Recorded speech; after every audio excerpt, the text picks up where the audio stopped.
Peace everyone, Unmask here, and today I'm going to be doing an unboxing and review of the Veikk 1560.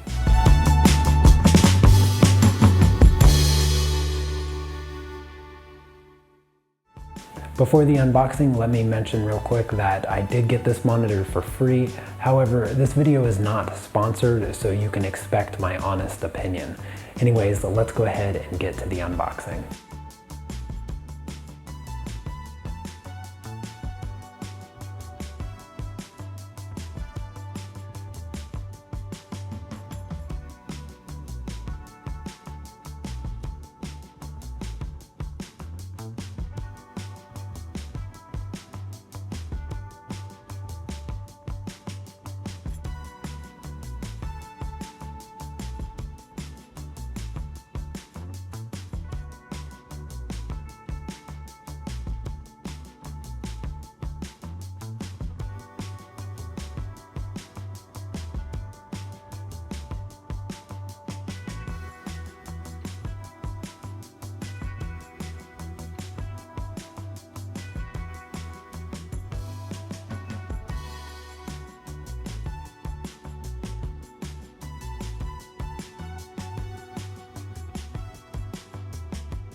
So before getting to the review, let me just quickly mention a few things about myself so you have an idea of where I'm coming from as far as my review goes for this monitor.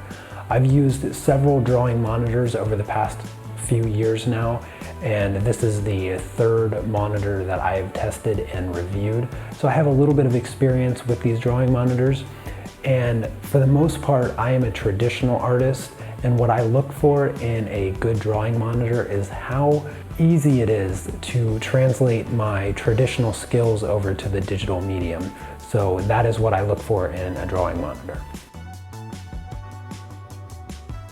So now that I've worked with the Veikk monitor for the past month, I'm ready to give my opinion. I never like to rush to the review side of these drawing monitors. I always like to give them a chance to either work or fail so that you have the best available information based on my review. The one unique feature right away is the shortcut keys on the side of the monitor. The other monitors I used previously did not have this. So for a lot of people, I think the expression keys are going to be a high selling point. They are completely customizable in the driver settings and all of that, so I think a lot of people are going to get use out of them. However, for me personally, I didn't really like to use them. I always preferred using my keyboard. But aside from that, the monitor works great and just as expected. Just kind of plug it in and install the drivers and it worked perfectly fine for me. I didn't have any driver issues, I didn't have any pen issues or anything like that. So just like I always do when I get one of these monitors to review is I go online and I see what other people are saying about it to see if my opinions line up with their own. So I did come across a few complaints about the pin being inaccurate. However, I imagine this is probably a product of inexperience with drawing monitors. If you've never worked with a drawing monitor before, then you might be unfamiliar with the term called parallax. And parallax is the distance between the tip of the pen touching the screen and where the cursor is actually showing up on the monitor. And although this can be a little difficult to adjust to, I would say after just a few hours or so of using the monitor, your hand-eye coordination kind of adjusts or calibrates itself. Now, no customer support is definitely not a joke. I haven't had any issues with my monitor that required me to contact or reach out towards customer support. So I don't have any personal experience with the lack of support that they may or may not provide. So I suppose that might just be a risk you have to take. I didn't see this complaint a lot, but I did see it enough that it made it into this review. So anytime you buy a new TV or a new monitor or anything like that, I would say 99 times out of 100, it's going to need a color calibration.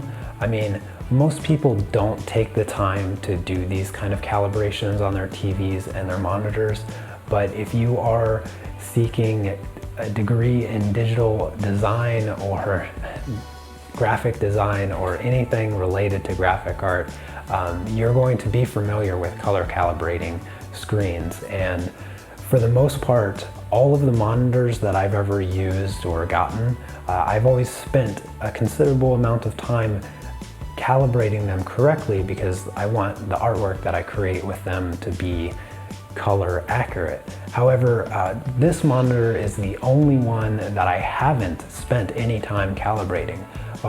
Just getting it right out of the box and plugging it in, looking at the colors, checking the gamma levels and all of that, it looked just fine. So aside from the many hours I've spent calibrating all of my other screens, this is the only one that I haven't spent any time whatsoever calibrating.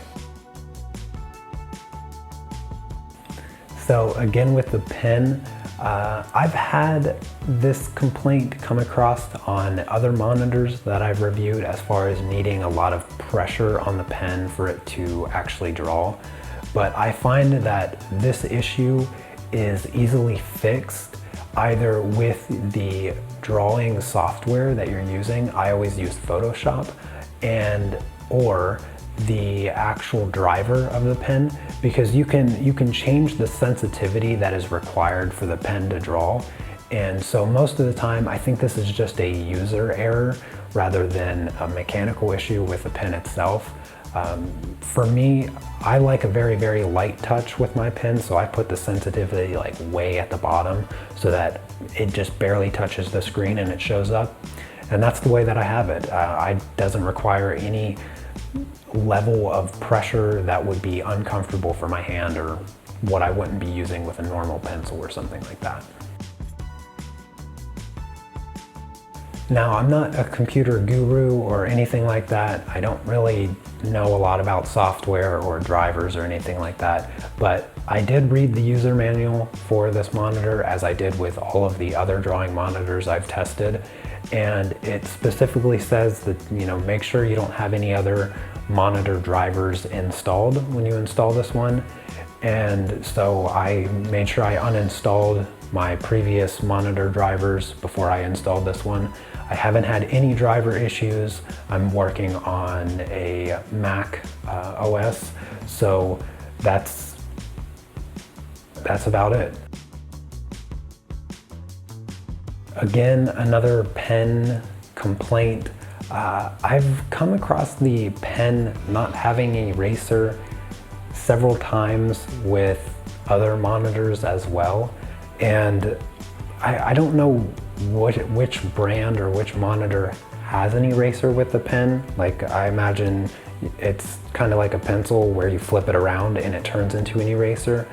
I'm not too sure about that, but to be honest with you, the buttons on the pen, you click one button and it turns the tip you're already using into an eraser, and I find that action a lot easier than this action, flipping back and forth.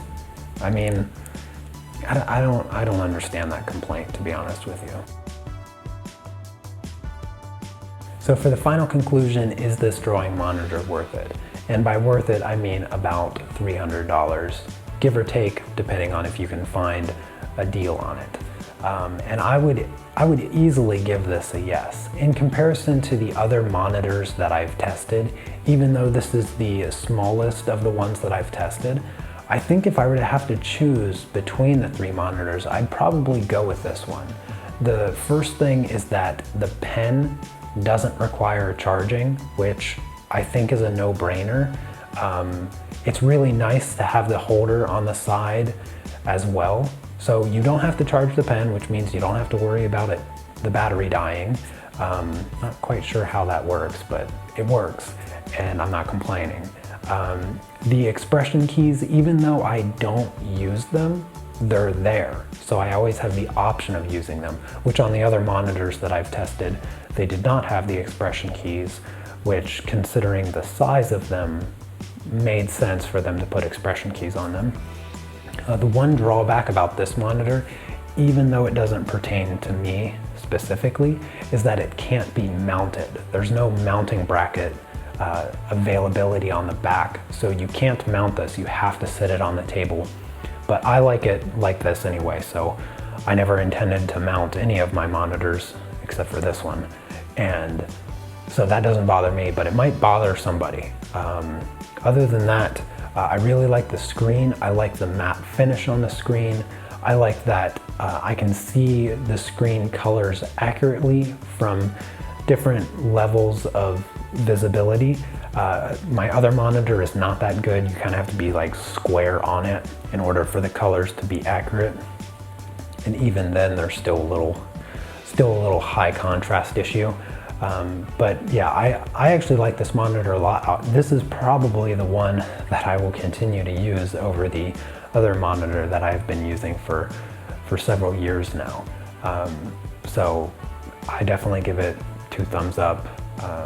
I would certainly recommend this monitor for someone that's in the market that has the budget of around $300 for sure. Anyways, I hope that you enjoyed my review. If you found it helpful or if you have questions, let me know in the comments below. Don't forget to give the video a thumbs up for me. I would really appreciate that. And don't forget to subscribe so you can see some more of my artwork and more of my videos. And I hope to see you next time. Take care. Peace.